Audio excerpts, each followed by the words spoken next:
The Deathworlders were not like any other species in the galaxy. From the moment they were born, their lives were a constant test of endurance, intelligence, and adaptability. Their home planets were brutal, harsh worlds where only the strongest survived. Violent storms, jagged mountains, toxic atmospheres, and wild dangerous fauna were not the exception but the rule. From a very young age, Deathworlder children learned to navigate their environment carefully, to respect its dangers, and to trust in their own instincts above all else. Survival was not a lesson, it was the very foundation of their culture. It shaped every aspect of their society, from education to military training, from family life to governance. In such an unforgiving environment, weakness could not be tolerated, and yet cunning, creativity, and intelligence were just as highly valued as raw physical power because of these conditions. The Deathworlders had developed bodies and minds that far exceeded the capabilities of most other species. They were taller and stronger than humans, but their physical strength was only one part of the equation. They had remarkable endurance, capable of surviving in environments that would instantly kill most other races. They could detect danger instinctively and react faster than most other species could even process what was happening. This made them naturally formidable in combat and excellent strategists. But it was not just their biology that made them extraordinary. Their culture demanded constant improvement. Every Deathworlder was taught to sharpen their mind, to plan ahead, and to always anticipate challenges before they arrived. These qualities combined to make them a society that was feared across the galaxy, but also one that was respected for its discipline, intelligence, and resilience. Despite their fearsome reputation, the Deathworlders were not inherently aggressive. Their history was full of conflicts, certainly, but those conflicts were often defensive or tactical rather than purely driven by conquest. They had learned, often painfully, that brute force alone was not enough to survive in the galaxy. Survival demanded strategy, patience, and the ability to respond to threats with precision. Over centuries, their fleets became legendary. Their ships were designed not only to fight but to endure the most extreme conditions. Every officer, every pilot, every soldier knew their role perfectly and trained tirelessly to execute it without hesitation. The Deathworlder High Command operated like a living organism, with every decision, every movement, and every mission coordinated to perfection. There was no room for error because mistakes in the Deathworlder universe could be fatal. It was in this context that the SOS signal arrived. The message came unexpectedly, transmitted through the dense layers of space that typically absorbed or blocked such communications. The signal was weak at first, almost indistinguishable from background cosmic noise, but the Deathworlders had highly advanced sensors and analysts who could detect even the faintest signs of intelligent life in distress. When the message was finally deciphered, it was simple, clear, and urgent. An alien race in a distant star system was calling for help. There was no embellishment, no attempt to exaggerate danger, just a straightforward plea, carried across the void by technology that was far less advanced than that of the Deathworlders. Many within the Deathworlder High Command were immediately skeptical. Their intelligence officers quickly analyzed the signal, trying to determine if it could be a trap. After all, there were countless species in the galaxy who would attempt to lure the Deathworlders into an ambush, to exploit their strength or reputation. The signal had come from a relatively unknown system, inhabited by a civilization that appeared fragile and technologically inferior. It seemed, at first glance, almost absurd to risk sending ships across light years for a species that had little chance of contributing to any larger strategic interest. Some commanders argued that it was reckless, a waste of precious resources, and potentially suicidal. But the debate was not unanimous. There were those among the Deathworlders who remembered their own history. They remembered the countless times when their species had faced extinction-level threats and how, in moments of desperation, they had been saved by acts of courage and intervention. The SOS signal, weak as it was, carried something more than desperation. It carried intelligence, ingenuity, and a clear cry for survival. There was an almost unspoken recognition that the aliens, though fragile and technologically behind, were sentient beings capable of thought, creativity, and determination. To ignore such a call would be unthinkable to some of the Death. It would violate a principle older than any fleet or weapon, a principle that survival was not just about brute force, but about understanding, protecting, and respecting the sentience of life, even when it was weak. As the debate continued, the analysts began to uncover more details about the alien race. Their civilization had evolved on a planet that, while not as extreme as the Deathworlder worlds, had significant natural challenges. They had survived famines, environmental disasters, and predatory species, and had developed a culture built on cooperation, innovation, and resilience. It was clear from their communication that they were intelligent and resourceful. Even if they lacked advanced military technology, they had organized themselves under a government that valued life and knowledge, not conquest. The more the Deathworlders learned, the more compelling the case became for intervention. These were beings who had fought against impossible odds, and were now facing annihilation from forces far beyond their capacity to defend themselves. In private, many of the Deathworlder commanders felt a strange sense of kinship with these aliens. They were not of the same species, nor did they share the same physical abilities. But their struggles mirrored the Deathworlders' own historical experiences. There was a raw, almost instinctive understanding. These aliens were not asking for a handout, they were asking for the chance to survive and prove themselves. That instinctual recognition, paired with the calculated precision of their military minds, led to a historic decision. The High Command agreed to respond, not partially, not cautiously, but with the full strength of their fleet. It was a decision that stunned many within the galaxy. To send an entire fleet for a weak, unknown species was unprecedented. It was risky, expensive, and potentially dangerous, but it was also the right thing to do according to the Deathworlder. Code preparations began immediately. Ships were pulled from other assignments, officers briefed, and supplies loaded. Every detail was scrutinized. The route to the alien system was charted with precision, considering everything from gravitational anomalies to potential enemy encounters. Intelligence teams analyzed every known star system along the path, calculating probabilities of ambushes or environmental hazards. Soldiers trained for scenarios they had never faced, simulations running over and over until each crew member knew their role instinctively. Despite the enormity of the task, morale was high. The Deathworlders were not motivated by recognition or reward, they were motivated by the certainty that they were about to act according to the highest ideals of their species. The alien signal itself had one final effect. It inspired not just the commanders and soldiers, but the entire Deathworlder culture. News of the SOS spread quickly across their worlds. Citizens, who had always respected the fleet, now watched in awe as their bravest prepared to journey across the galaxy for a species they had never met. Philosophers debated the moral implications, poets wrote of courage and honor, and children dreamed of distant stars where acts of bravery could change the course of history. Even in their harsh, survival-driven society, the Deathworlders found a sense of pride in extending aid beyond themselves. In this way, the arrival of the SOS marked the beginning of a story that would become legend. It was more than a call for help, it was a test of character, a challenge to the very essence of what it meant to be a death. The fleet, the soldiers, and the commanders were preparing not just for a mission, but for a chapter of history that would define their species for generations. And while they did not yet know what awaited them at the alien world, there was no hesitation. The Deathworlders understood that responding to this call was not a question of risk or reward, it was a question of duty, honor, and survival, both of themselves and of life in the galaxy.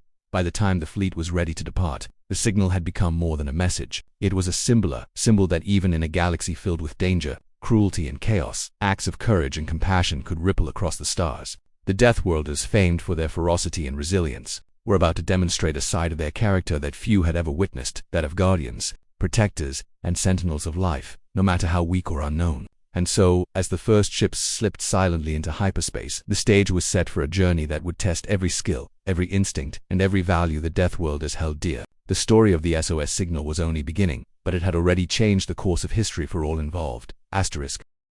The moment the High Command made the decision to respond to the SOS, preparations shifted into a new phase, planning for the unknown. The fleet would have to travel across vast stretches of uncharted space, through star systems that were only partially mapped, encountering phenomena that could destroy ships if they were unprepared. This was no ordinary rescue mission. It was an operation that demanded both courage and cunning, the kind that the Deathworlders excelled at. Yet even they could not predict every obstacle. As the ships left their homeworlds, excitement and tension filled every bridge and command center. Crew members worked tirelessly, checking every system, recalibrating navigation arrays, and reviewing contingency plans. Officers drilled their teams repeatedly on protocol, ensuring that every maneuver was automatic and flawless. Despite their confidence, there was an underlying sense of unease. The intelligence reports had hinted at unusual energy readings near the alien system. There were strange gravitational anomalies that could interfere with hyperspace jumps, and the possibility of unknown hostile forces was high. Every crew member knew that once they entered that region of space, they could not rely on reinforcements or easy retreats. While the fleet moved forward, the High Command faced one of the toughest debates of their careers. Some commanders still questioned the wisdom of sending the entire fleet for a species that seemed so fragile. We risk ships, soldiers, and resources for a civilization barely capable of defending itself, one officer asked sharply in the command council. Others argued that doing less would be dishonorable. The Deathworlders were not a species to ignore a call for help when there was a chance, even a slim one, to save lives. Their culture demanded action in the face of adversity, and to hesitate now would go against everything they had learned over centuries. After hours of discussion weighing risks and moral imperatives, the High Command reached a unanimous conclusion. They would commit fully. Partial support would not be enough. If the fleet went, it had to go with everything it had. Meanwhile, intelligence drones and reconnaissance units moved ahead of the fleet to survey the alien system. Early scans revealed a world that appeared fragile in comparison to Deathworlder planets. Its atmosphere was thin, its surface dotted with sprawling cities and technology that was clearly underdeveloped by galactic standards. At first glance, it seemed that the inhabitants had no chance against any serious aggressor, but as the drones collected more data, patterns emerged that suggested a surprising level of organization and resilience. The alien society had developed advanced communications networks, defensive measures suited to their scale, and a population capable of adapting quickly in times of crisis. They were not helpless, they were simply outmatched. Even as reconnaissance continued, the fleet faced environmental challenges along the way. One sector of space was riddled with massive asteroid fields, remnants of a destroyed star system. Navigating these fields required precision beyond normal limits. Pilots spent hours studying simulation, maps, and practicing maneuvers that would allow them to weave between rocks the size of small cities. Sensors detected fluctuating magnetic fields that could scramble navigational systems, making a simple miscalculation potentially fatal. Despite the danger, every crew member remained focused. The fleet had faced challenges before, but this mission had an urgency and a weight unlike anything in their past campaigns. Lives depended on their skill and their ability to work as a single, coordinated unit. The alien SOS itself added complexity to the mission. Its location suggested that the species was already under pressure from forces far beyond their capabilities. Intelligence analysts could not determine the full scale of a threat, but the evidence pointed to a powerful adversary surrounding the alien world, ready to strike or capture them. There was no way to negotiate or delay. The situation demanded immediate action. The Deathworlders were forced to prepare for multiple scenarios simultaneously. They had to plan for a rescue operation, a defensive campaign, and potentially large-scale space combat. Each plan required detailed logistics, including fuel management, ammunition distribution, and evacuation protocols for civilians. Even small errors could have catastrophic consequences. Tensions rose as simulations and planning sessions continued. Officers debated the order in which sectors of the alien system should be approached, the most effective strategies for protecting civilians, and how to respond if the enemy engaged before the Deathworlders arrived. Some commanders proposed diversionary tactics to mislead potential threats. Others argued for a direct assault, relying on the fleet's overwhelming firepower. These debates were heated but disciplined. No idea was dismissed lightly, and every decision had to be weighed against the potential cost to both the Deathworlders and the aliens they were about to save. As the fleet approached the alien system, the unusual energy signatures detected earlier grew stronger. It became clear that the SOS had not been a simple distress call but an indication of complex danger. The sensors picked up cloaked ships that did not match any known databases, suggesting the presence of unknown hostile forces. Astrophysicists and tactical officers worked in unison to understand these readings, attempting to differentiate between natural phenomena and the possibility of an ambush. Every scan, every calculation, and every prediction carried immense weight. One false assumption could mean the loss of the fleet and the failure to save the aliens. Despite the looming threats, the Deathworlder crews were resolute. They had trained their entire lives for operations like this, and their culture had prepared them mentally to face unimaginable odds. The fleet moved like a single organism, each ship's actions synchronized with the others. Signals were sent and received instantly, decisions made in milliseconds, and every officer trusted their instincts as much as their training. Morale was high, but there was no underestimation of the danger ahead. Every crew member knew that once they entered the alien system, they would be in unfamiliar territory, potentially facing enemies they could not see and dangers they could not anticipate. The alien species, unaware of the full scope of the Deathworlder response, continued to struggle for survival. They were fighting for their existence against adversaries far stronger and more numerous. Their cities were fortified with makeshift defenses, but these measures were barely adequate. Every hour, the threat to their survival grew, and their hope rested on the distant promise of help. For them, the approaching fleet was more than reinforcements. It was a lifeline, a chance for their civilization to endure against seemingly insurmountable odds. As the fleet closed in, scouts reported signs of enemy activity. Unidentified warships moved through the outer regions of the system, attempting to intercept the Deathworlders before they could reach the planet. These encounters, though brief, were intense. The fleet had to adjust its formation, deploy screening ships to block potential attacks, and coordinate their approach to minimize risk. Tactical officers worked tirelessly, analyzing enemy movements in real time and recalculating strategies with remarkable speed. Every decision mattered. The Deathworlders were not just fighting for the aliens, they were defending their own honor, the very principles that defined their species. During these tense moments, internal conflicts among the Deathworlder leadership arose. Some officers wanted to approach cautiously, using stealth and reconnaissance before committing fully to a rescue. Others argued that hesitation would be catastrophic and that a bold, decisive strike was necessary. These debates were passionate, reflecting the weight of responsibility each officer felt. In the end, the consensus was clear.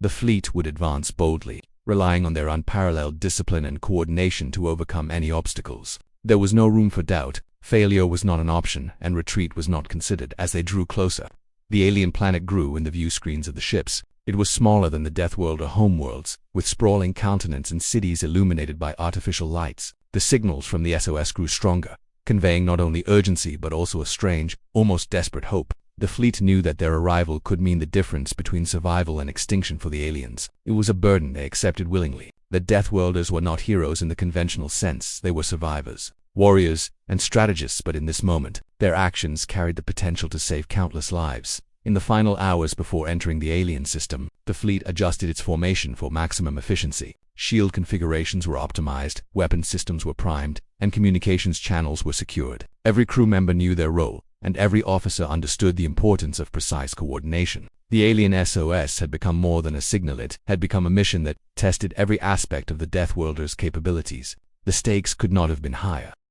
Even as they prepared for the unknown, there was a sense of anticipation and purpose. The fleet, the soldiers, and the commanders were moving not just through space but into a moment that would define their species for generations. The aliens' survival depended on them, and they were ready to meet the challenge. Despite the dangers, the complexities, and the uncertainty, the Deathworlders were unwavering. They were the guardians of life, the embodiment of resilience, and they were prepared to face whatever the galaxy had in store. And so, the fleet advanced, each ship cutting through the void with purpose and determination. Every calculation, every maneuver, and every heartbeat brought them closer to the alien planet, closer to the confrontation that would test their skill, courage, and honor. The stage was set, the challenges were rising, and the story of the Deathworlders' response to the alien SOS was about to reach a critical phase. Every observer, every officer, and every crew member understood that this was more than a mission. It was a testament to their species' strength, discipline, and unyielding commitment to the principle that no life, no matter how small or fragile, should be abandoned when it called for help. As the Deathworlder fleet approached the alien system, the tension among the crews reached a peak. Every officer, every soldier, and every pilot knew that this was no ordinary mission. The signals indicated that the aliens were not just in danger, they were on the brink of annihilation. The fleet's sensors detected multiple warships of unknown design and origin, moving in patterns that suggested a blockade around the alien planet. These forces were far more advanced than the aliens, far stronger, and far more numerous. The moment of confrontation was no longer a distant possibility, it was imminent. On the bridge of the flagship, Admiral Corin studied the system's layout on the holographic display. Asteroid belts, energy fields, and the enemy's patrol routes were all mapped with extraordinary precision. Every move the fleet made had to be calculated carefully. One wrong step could lead to a catastrophic ambush. The weight of command rested heavily on him, but he did not hesitate. Years of training, countless battles, and a lifetime of survival in the harshest worlds had prepared him for this moment. He knew that the success of the mission depended not only on his decisions but also on the flawless execution by every crew member. The alien signal grew stronger as the fleet neared its target. For the aliens, the approaching ships were like a beacon of hope in the darkness of despair. They had witnessed their cities being overrun, their defenses failing, and their people living in constant fear. And now, from the void of space, these massive imposing ships appeared a force beyond anything they could have imagined. It was a sight that inspired awe, hope, and disbelief all at once. They could not yet understand the Deathworlders' motivations, but they sensed instinctively that help had arrived. The first contact came unexpectedly. A squadron of enemy ships, previously undetected, emerged from the asteroid fields and attempted to intercept the fleet before it could reach the planet. The Deathworlders reacted immediately. Fighters deployed from the fleet's carriers, weaving through the void with unmatched agility. Missile defenses engaged, energy shields flared, and tactical officers coordinated a response that was almost surgical in its precision. Every movement, every action was executed perfectly, demonstrating the Deathworlders' training and discipline. Even in the chaos of battle there was order, strategy, and deadly efficiency. The enemy, however, was formidable. Their ships moved unpredictably, employing tactics that suggested intelligence and experience. The fleet's sensors detected advanced cloaking technologies, energy weapons, and rapid maneuvering capabilities that required constant adjustment. Pilots had to anticipate every possible trajectory, every possible maneuver, and react in milliseconds. Boarding teams and tactical squads were put on alert in case ships were disabled or boarded. Every member of the fleet felt the intensity of the moments. The stakes had never been higher, and failure was not an option. Meanwhile, on the alien planet, the people watched the battle unfold in the skies. Communications systems were limited, but images transmitted from orbiting sensors allowed them to witness the sheer scale of the conflict. They saw the Deathworlder fleet engage the enemy with unmatched precision, their ships moving like a single entity, coordinated, powerful, and relentless. For the first time, they felt a sense of hope. For generations they had lived in fear of extinction, and now a force beyond their comprehension was fighting to ensure their survival. Children watched in awe, elders whispered prayers of gratitude, and entire cities paused to observe the unfolding events. The battle escalated quickly. The Deathworlders split their forces strategically, some engaging enemy patrols, others moving closer to the planet to provide direct support. Tactical officers used predictive modeling to anticipate enemy maneuvers, adjusting their strategy in real time. Ships deployed decoys, created energy barriers, and executed flanking maneuvers with precision that left the enemy struggling to respond. Yet the enemy's persistence was remarkable. They adapted quickly, attempting to encircle the fleet and cut off reinforcements. Every decision made by the Deathworlders was critical, and every second counted. In the midst of this chaos, the fleet encountered unexpected challenges. Energy fluctuations from the planet's atmosphere interfered with communications, making coordination more difficult. Some ships experienced temporary sensor failures, and navigational systems had to be recalibrated under extreme pressure. Pilots relied on instinct and training, executing maneuvers that would have been impossible without years of preparation. Boarding teams prepared for emergency evacuations, while repair crews worked tirelessly to maintain the fleet's operational capability. Every crew member understood that the margin for error was minimal, and that hesitation could cost countless lives, both Deathworlder and alien.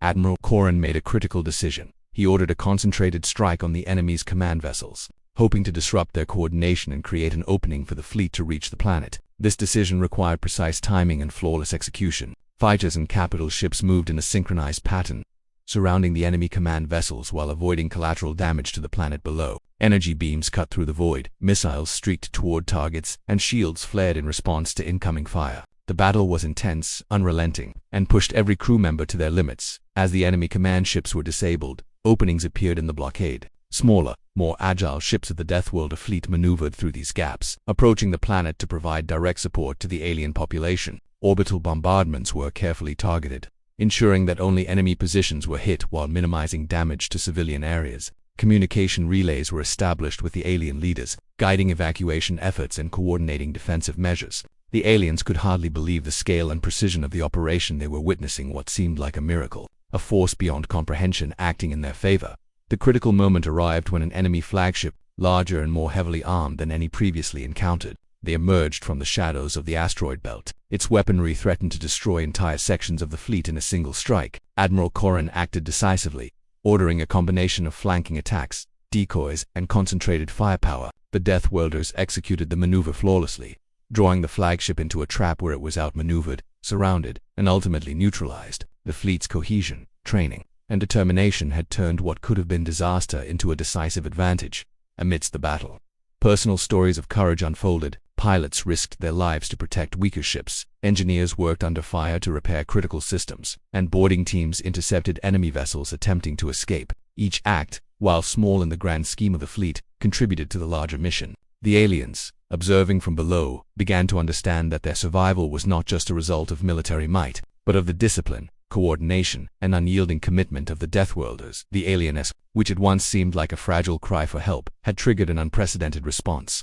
The Deathworlder fleet, faced with unknown enemies, environmental hazards, and the complexities of interstellar combat, had risen to the occasion. Every officer, crew member, and soldier was tested to their limits, and yet they prevailed. The blockade around the alien planet was broken, enemy forces were scattered, and pathways were opened for evacuation and protection of the population. The turning point of the mission had been reached, demonstrating not only the Deathworlders' military prowess but also their capacity for strategic thinking under extreme pressure. As the battle subsided, the fleet began to stabilize its position around the planet. The patrols were established to prevent any regrouping by the enemy, and defensive shields were extended over critical areas of the cities. Orbital teams coordinated with alien leaders to assess damage, provide supplies, and guide citizens to safe zones. The immediate threat had been neutralized, but the work was far from over. The critical moment had passed, but the consequences of the battle would shape the mission's next phase, requiring continued vigilance, coordination, and leadership. In the aftermath of the initial confrontation, reflections among the Deathworlder crew were quiet but profound. They had faced the unknown and emerged victorious, but the cost had been significant. Ships were damaged, some had been lost, and every crew member had experienced the intensity of combat on a scale they had rarely encountered. Yet, despite the exhaustion, there was a sense of purpose and accomplishment. The mission was succeeding, and the aliens were alive. The fleet had demonstrated what it meant to be a Deathworlder, not only as warriors but as guardians, capable of responding decisively in moments of extreme danger. Meanwhile, the alien population began to comprehend the scale of what had occurred. They had lived under the threat of annihilation, seeing their cities destroyed and their loved ones in danger. The arrival of the Deathworlder fleet and their actions in the battle had ensured survival against impossible odds. It was a turning point for their civilization, a moment when hope replaced despair, and when gratitude and awe filled their hearts. For many, it was difficult to even comprehend the enormity of the forces acting on their behalf. The SOS had been answered in a way they never imagined possible, and their future now held possibilities that had once seemed out of reach. The critical moment of confrontation had tested every skill, every instinct, and every principle of the Deathworlders. They had faced unknown enemies, navigated environmental hazards, and coordinated complex operations across multiple fronts. And through it all, they had demonstrated resilience, discipline, and strategic brilliance. The fleet had accomplished what few believed possible, ensuring that the alien civilization remained intact and capable of rebuilding. The mission's turning point was complete, but the story was far from over. The next challenge would be securing the planet, stabilizing the population, and preparing for whatever dangers might still lie ahead in this perilous corner of the galaxy. The events of this phase would be remembered for generations. Among the Deathworlders, it became a testament to their ability to act decisively, to face unimaginable odds, and to protect life beyond their own species. Among the aliens, it became a moment of revelation, proof that survival, courage, and hope could be found even when the odds seemed insurmountable. The critical moment had arrived, and the Deathworlders had not only met it, they had defined it. After the chaos of the initial confrontation had subsided, the Deathworlder fleet shifted focus from combat to complete mission execution. The enemy blockade around the alien planet had been broken, but the planet itself was still at risk. Fires burned in several cities, vital infrastructure was damaged, and pockets of enemy forces remained hidden in orbital positions and on the surface. The fleet could not simply celebrate a partial victory. They had to ensure the aliens' safety and security before leaving the system. Every officer understood that this was a decisive moment. Success here would solidify their reputation as both warriors and guardians, while failure could erase the hope they had fought so hard to create. The first step was establishing orbital control. Deathworlder ships formed a defensive perimeter around key cities, their shields pulsing in coordinated rhythms to create an impenetrable barrier. Within this perimeter, smaller, more agile vessels patrolled for remaining enemy craft, scanning every corner of space for hidden threats. At the same time, specialized repair ships moved quickly to stabilize damaged orbital stations and communications arrays, ensuring that both the fleet and the alien inhabitants could communicate effectively. The Deathworlders operated with flawless synchronization, every vessel, every crew member, and every command executed with precision. On the surface, the alien population began to mobilize with guidance from Deathworlder operatives. Teams deployed to the cities, moving carefully through damaged streets and structures, assisting civilians in evacuations and providing medical aid where needed. Engineers helped repair critical infrastructure, such as power grids, water purification systems, and transportation hubs, so that the population could resume basic functions even amidst ongoing threats. Schools, hospitals, and community centers were prioritized, with Deathworlder personnel coordinating with local leaders to maximize efficiency. For the aliens, the experience was almost unimaginable. They had seen death, destruction, and despair for what felt like endless weeks, and now a species of unparalleled strength was working tirelessly to restore their world. The Deathworlders had also deployed reconnaissance units to monitor the remaining enemy activity on and above the planet. These units discovered small, isolated groups of hostile forces attempting to regroup or hide among the wreckage. The fleet executed surgical strikes to neutralize these threats while minimizing any risk to civilians. The precision of these operations impressed even the aliens, who had never witnessed such disciplined military action. Every decision balanced aggression with caution. The Deathworlders understood that collateral damage could undo weeks of work and potentially shatter the trust of the species they were trying to save. Admiral Corin coordinated with his officers continuously, reviewing tactical data and adjusting strategies in real time. He knew that while the immediate threat had been neutralized, the situation remained delicate. Enemy forces were scattered but not entirely defeated, and the aliens' recovery depended on the fleet maintaining both a protective presence and strategic oversight. Corin also worked closely with the alien leaders, listening to their concerns, advising them on emergency protocols, and coordinating efforts to rebuild critical infrastructure. The collaboration between the Deathworlders and the aliens was unprecedented, creating a level of trust and mutual respect that would have lasting implications.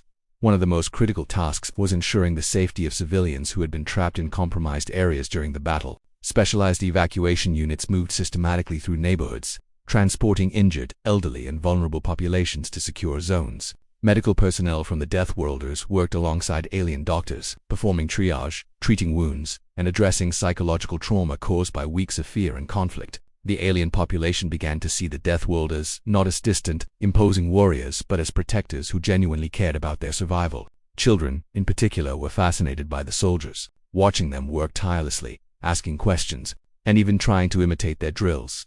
While the fleet continued stabilizing the planet, engineers focused on more long-term recovery efforts. They repaired orbital defense platforms, recalibrated energy grids, and ensured that transportation systems could handle the movement of resources and personnel. Even temporary repair measures were executed with extreme care, demonstrating the Deathworlders' foresight and strategic thinking. They understood that simply removing the immediate threat was not enough. The aliens needed a sustainable path to rebuild and defend themselves in the future. This emphasis on planning and sustainability distinguished the operation from a simple military intervention. It was a complete, holistic approach to rescue and recovery. The enemy, though scattered and weakened, attempted to counter. A fleet of damaged but functional ships tried to slip through the Deathworlder perimeter and reach the planet's surface to strike at vulnerable areas. The Deathworlders, anticipating this, had deployed early warning sensors and rapid response units. The counterattack was intercepted quickly, with minimal damage to the alien cities. The fleet's ability to predict and counter enemy moves highlighted their experience, training, and the incredible coordination among its members. Every officer, crew member, and pilot performed flawlessly, demonstrating the lethal precision and resilience that had made the Deathworlders feared across the galaxy. Despite the success, fatigue and stress weighed heavily on the fleet. Weeks of continuous operations, high-stakes combat, and intense focus had taken their toll. Officers rotated crews to ensure that no one was overextended, and brief periods of rest were strictly enforced. Even in moments of exhaustion, the Deathworlders maintained discipline. They understood that the mission was not yet complete and that vigilance could not be compromised. Their focus, determination, and sense of duty never wavered, even in the face of extreme physical and mental strain. The aliens, meanwhile, began to actively participate in the recovery efforts. Encouraged and guided by the Deathworlders, they learned how to repair critical systems, organize emergency response teams, and maintain defensive measures. This collaboration fostered a sense of empowerment and resilience. For the first time, the aliens felt capable of defending their civilization and rebuilding their society. The Deathworlders had not only saved them, they had taught them to survive, adapt, and organize in ways they never could have imagined on their own. This transfer of knowledge and strategy was as critical as the fleet's military operations, ensuring long-term stability for the alien population. As the situation stabilized, Admiral Corrin conducted a final assessment of the planetary operations. Orbital control was secure, surface threats were neutralized, and essential services were being restored. Communication networks had been repaired, and alien leaders were coordinating local recovery efforts with minimal oversight. The immediate danger had passed, and the population was safe. Corrin allowed himself a brief moment of satisfaction. The fleet had accomplished what many thought impossible. They had intervened decisively, protected countless lives, and ensured that an entire civilization would endure. The mission also left a profound impact on the Deathworlders themselves. For many crew members, this operation had revealed a new aspect of their culture. They were warriors, yes, but they were also capable of compassion, strategic thinking beyond mere combat, and the ability to inspire hope. The aliens' gratitude, the knowledge that their actions had prevented extinction, and the visible results of their work created a sense of fulfillment that went far beyond personal achievement or military honor. They were not just executing orders, they were shaping history, protecting life, and demonstrating the values that defined their species. Over the following days, the fleet coordinated ongoing support while preparing to depart. Supply chains were established, defense measures strengthened, and training programs for the aliens were implemented to help them maintain their security independently. The aliens expressed their gratitude in every way they could through formal ceremonies, messages, and simple acts of cooperation and communication. Even the smallest interactions left a lasting impression on the Death, reinforcing the importance of their mission and the significance of the lives they had saved. By the time the fleet finally prepared to leave the system, the aliens were no longer passive recipients of aid. They had gained confidence, knowledge, and tools to protect themselves and rebuild their civilization. The immediate threat had been neutralized, and a path toward recovery and self-sufficiency had been established. The mission's resolution was complete, not just in terms of military success, but in the enduring stability and empowerment it had provided.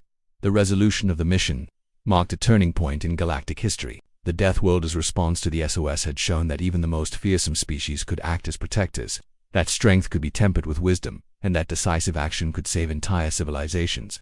For the aliens, the memory of the fleet's arrival, the precision of their operations, and the unwavering commitment of the Deathworlders would remain for generations. The fleet's presence had transformed their society, leaving a legacy of resilience, hope, and interstellar cooperation that would endure long after the ships had departed. Even as the fleet prepared to return home, reflections among the Deathworlders were profound. They had faced unknown enemies, extreme environmental challenges, and the weight of responsibility for countless lives. Yet, they had succeeded in ensuring the survival of an entire civilization. The mission reinforced the principles that had guided their species for centuries: discipline, courage, intelligence, and a deep understanding of the value of life. They had not only met the challenges of the moment, they had exceeded them, leaving a lasting mark on the galaxy. In this way, the resolution of the mission was not a conclusion but a demonstration of what the Deathworlders represented. They were a species forged in the harshest conditions, capable of extraordinary feats of strength and strategy. Yet, they were also capable of compassion, foresight, and mentorship. Their actions had prevented the extinction of a civilization, restored hope to a desperate people, and ensured the continued survival of life in a corner of the galaxy that might otherwise have been lost. The mission's resolution, though exhausting and perilous, that had achieved something remarkable. It had reaffirmed the Deathworlders' role not only as warriors but as guardians of life and defenders of hope. After the immediate dangers had passed and the alien civilization was stabilized, the Deathworlder fleet began the process of withdrawing from the system. Unlike typical retreats, this was not a simple return to their homeworlds. The aftermath of such a monumental mission demanded reflection, both for the fleet and the aliens they had saved. For the Deathworlders, it was a rare moment to pause and consider the full impact of their actions. They had risked ships, lives, and resources to protect a species they barely knew. Yet the results were undeniable. A civilization that had faced certain destruction now had the chance to rebuild, grow, and thrive. As the fleet traveled back through the void of space, officers and soldiers quietly reviewed the events that had unfolded. Every encounter, every maneuver, and every decision was analyzed not for blame, but for understanding and improvement. Pilots recounted their engagements, discussing the split-second choices that had determined life or death outcomes. Engineers reviewed the strain on ship systems and identified improvements that could increase efficiency in future operations. Even the simplest tasks, such as logistics planning and communication protocols, were reconsidered in light of the mission's challenges. The Deathworlders were thorough by nature, and reflection was an essential part of their survival. In this case, reflection was also a celebration of accomplishment. Meanwhile, the aliens began to emerge from the shadow of fear and destruction. Cities that had been partially destroyed were being repaired, streets cleared, and essential services restored. Public gatherings and small ceremonies were held to honor those who had survived and to acknowledge the unseen protectors from the Deathworlder fleet. Although the aliens had never seen a species like the Deathworlders before, their gratitude was profound. Children, who had witnessed the battles from the safety of reinforced shelters, now played openly in streets where Deathworlder engineers had helped repair damage. Markets reopened, schools resumed classes, and communities slowly regained a sense of normalcy. The alien society had been given a second chance, one that would shape their culture for generations. For the Deathworlders, the aftermath was a period of quiet pride and renewed purpose, while they were trained for war, survival, and efficiency. This mission had revealed a different dimension of their capabilities. They were not only fighters, they were strategists, protectors, and problem solvers on a scale that transcended individual combat. Their actions had demonstrated that their strength could be wielded not just to dominate, but to save, to rebuild, and to empower. This realization was deeply satisfying for many within the fleet, who had dedicated their lives to mastering the harshest environments and the most brutal challenges. In this mission, those skills had been applied in a new and profoundly meaningful way. The aliens themselves began to grasp the scale of what had occurred. They had watched their world teeter on the edge of destruction.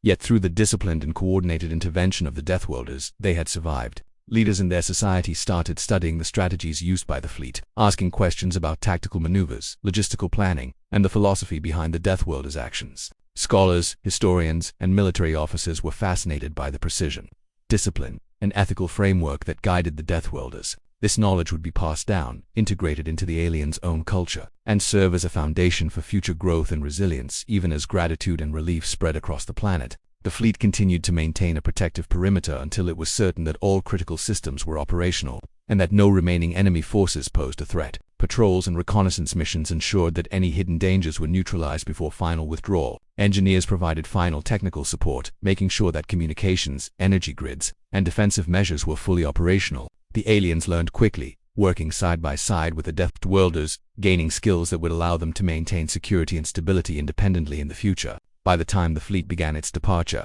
the alien civilization was not only surviving, it was prepared to thrive.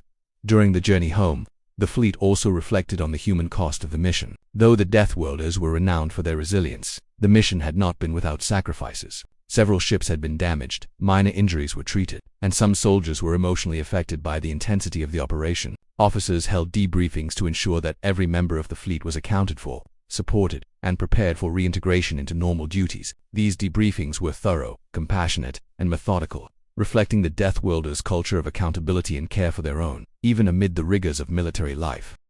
Among the aliens, stories of courage and bravery began to spread. Tales of Deathworlder pilots diving into enemy fire to protect smaller ships, of engineers repairing systems under bombardment, and of tactical officers making split-second decisions that saved thousands of lives became part of local folklore. Children heard these stories in schools, citizens recounted them in markets and homes, and leaders referenced them in speeches and planning sessions. The presence and actions of the Deathworlders had created not only survival but inspiration, instilling hope and resilience in a population that had once faced despair. The broader implications of the mission were also felt throughout the galaxy. Other species, having observed the events, began to reassess their perceptions of the Deathworld. A species once feared for their strength and brutality was now seen as capable of compassion, strategic foresight, and decisive intervention for the sake of life itself. Allies and former rivals alike noted the unprecedented scale of the operation, the precision of execution, and the ethical framework that guided the fleet. The mission became a symbol of what disciplined strengths combined with purpose and compassion could achieve, reshaping the Deathworlders' reputation in profound ways. For many crew members, the reflection period became deeply personal. Pilots, engineers, and soldiers recounted moments that had tested them individually: the fear of facing overwhelming enemy forces, the exhilaration of executing flawless maneuvers, and the satisfaction of seeing the aliens survive because of their actions. These experiences reinforced a sense of identity and purpose. They were not just part of a fleet, they were part of a legacy, a living testament to the values, discipline, and capabilities of their species. The mission had reminded them that their strength was not only a weapon but a tool to protect, empower, and inspire. As the fleet continued its journey home, a sense of closure began to settle over both the Deathworlders and the aliens. The immediate crisis had passed, the alien civilization was secure, and the fleet could finally return to routine operations. Yet the memory of the mission, the lives saved and the challenges overcome would remain indelible. Among the Deathworlders, it became a benchmark, a mission against impossible odds that had succeeded through discipline, coordination, and courage. Among the aliens, it became a foundational story of survival, resilience, and the power of unexpected allies.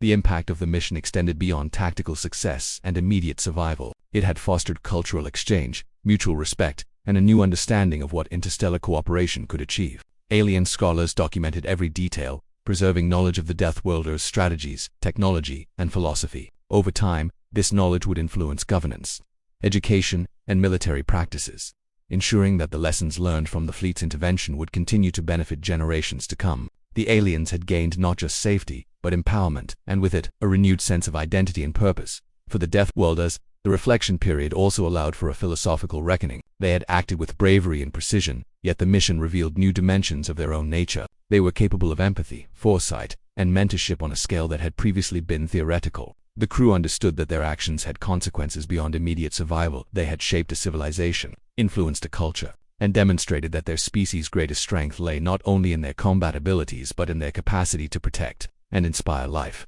When the fleet finally approached their homeworld, celebrations were restrained but heartfelt. Stories of the mission spread through media channels, schools, and public gatherings. Citizens honored the returning crews, acknowledging the courage, sacrifice, and skill that had ensured the aliens' survival. For the crew members, there was no need for excessive recognition. The satisfaction of a mission completed, lives saved, and history changed was reward enough. Yet even within their disciplined culture, the acknowledgement of achievement reinforced the sense of purpose that had carried them through the operation.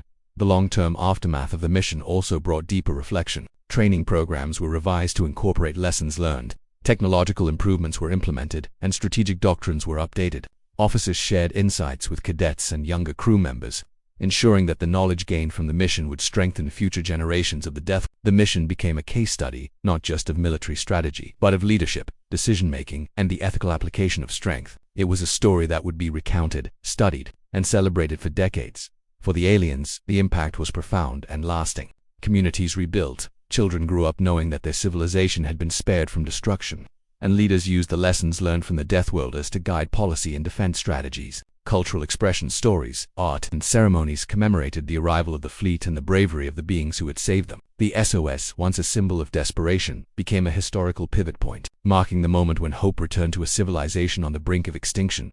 Even years later, the story of the fleet's intervention would be recounted by both species. Among the Deathworlders, it became a defining example of discipline, courage, and moral responsibility. Among the aliens, it became a foundational tale of survival, gratitude, and the power of unexpected allies. The actions taken during that mission continued to influence both societies, shaping their identities, values, and understanding of what could be accomplished when strength and purpose were combined. Ultimately, the aftermath and reflection of the mission revealed the true impact of the Deathworlders' actions. They had faced unknown enemies, navigated extreme hazards, and coordinated a massive rescue operation with precision and courage. They had ensured the survival of an alien civilization, empowered its people, and demonstrated that their strength was more than a weapon. It was a force for protection, hope, and enduring influence. The SOS that had started as a fragile call for help became a symbol of interstellar cooperation, heroism, and the enduring power of disciplined, intelligent, and compassionate action. In the quiet moments following their return, crew members reflected on what they had accomplished. The mission had tested their limits, expanded their understanding of duty and responsibility, and revealed new dimensions of their own capabilities. They understood that this mission would define not only their careers but also the legacy of their species. The Deathworlders had proven that they could face impossible odds, protect life beyond their own, and leave an indelible mark on history. For them, the experience was not merely a story of survival and combat. It was a story of purpose, honor, and the extraordinary potential of a species that could combine strength with wisdom, courage with compassion, and action with reflection.